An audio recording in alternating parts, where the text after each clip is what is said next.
Every winter, on the coldest night of the year, one man in the Kalatop forest doesn't come home. Not every year. Not on a schedule anyone can predict, but often enough that the shepherds who graze their flocks in these deodar hills have a name for the season itself. The night it walks. The police reports where they exist say exposure. Animal attack, one says plainly, cause of death undetermined. The shepherds say something else. They say the forest has an owner, and once a year it collects. This is the story of the last man it took, and the 10-foot shape 3 witnesses swear they saw standing over his body before it disappeared into the snow like it was never there at all. February, several years ago. Chamba district, Himachal Pradesh. Elevation just under 3,000 meters. The kind of cold that isn't dangerous because it's dramatic. It's dangerous because it's quiet. It doesn't announce itself. It just takes an hour longer than you expected. And by then it's already too late. Nand Lal was 41. A trapper, the kind of half-legal hill trade that's existed in these forests longer than the laws that technically govern it. He'd walked the Kalatop ridgeline his whole life. He knew which slopes held ice past noon. He knew the sound a branch makes right before it gives way under snow load. This was not a man who got lost. He left his village before dawn on the 9th of February. He told his wife he'd be back by dark to check the last of his snare lines before the season's final freeze. He was not seen alive again.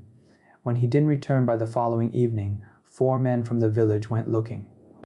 They found him at first light, in a clearing about 2 kilometers off the usual trail, a clearing none of them could remember him ever mentioning. What they found, according to 2 of those 4 men, given separately years apart, to 2 different people who later compared notes, was this. Nand Lal was on his back in the center of the clearing, no visible wound that explained it. His throat, one witness said, looked opened, not cut. His words, not a medical one. No knife was ever recovered.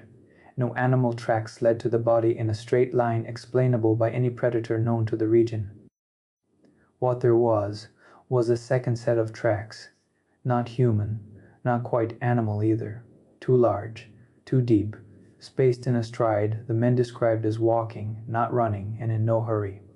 The tracks entered the clearing from the tree line. They circled the body twice, and then they simply stopped, 20 feet from the nearest tree, in open snow, as if whatever made them had lifted straight up and away.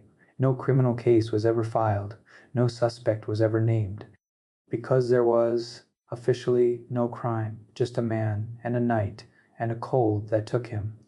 Ask anyone in the Gaddi shepherd communities around Chamba what they think happened to Nand Lal, and almost none of them will say animal attack. They'll say one word, Barmanu. The Barmanu, man of the forest, is not new. It appears in oral accounts from this region going back generations, long before anyone here had heard of a Yeti to compare it to. Described consistently, independently, across decades of separate testimonies. A massive, upright, ape-like figure, reddish-brown hair, standing well over 7 feet, moving through the high deodar forest with an ease no bear or leopard could manage on that terrain.